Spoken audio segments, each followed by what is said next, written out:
You may have heard that God's name, Yahweh, means I am that I am. But did you know that there's an incredible meaning hidden in the Hebrew?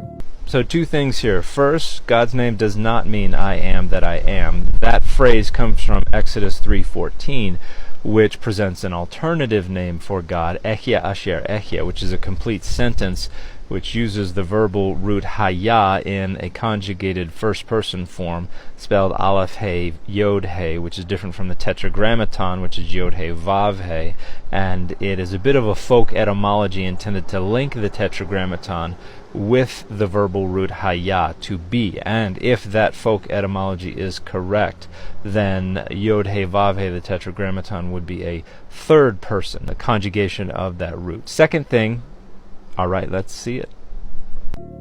The 4 Hebrew letters that make up his name are Yod, He, Vav, He, which in ancient early Hebrew were represented by pictures or symbols. So this is flatly false. There has never been a time in the history of writing the Hebrew language during which the characters of its alphabet were pictographic or ideographic or even syllabic. Hebrew has always used an acrophonic alphabet, one that it derived from the Phoenician alphabet. And acrophonic means that each character in the alphabet simply represents a sound. Now, that sound is the sound that starts off a word that in earlier iterations of the alphabet were associated with the image represented by the character. But by the time it gets into Phoenician and then into Hebrew, it is no longer associated with the ideas of that pictograph. It's just associated with the sound, which is why the characters, as you get deeper into the Phoenician and the Hebrew alphabets, look less and less like the pictographs from the early alphabetic script. Yod symbolizes the arm or the hand. So Yod does not represent the arm or the hand. It represents the consonant Y. The character in the alphabet, however, descends from the combination of 2 hieroglyphic characters. One represented a hand with the curved palm, and the other represented the forearm and the hand. He signifies a revelation and can also mean behold. He does not signify a revelation or behold. It just indexes the consonant we refer to as H.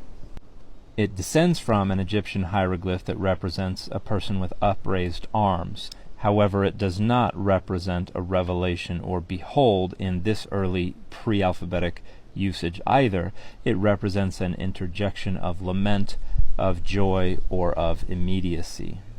Vav represents a nail or a peg.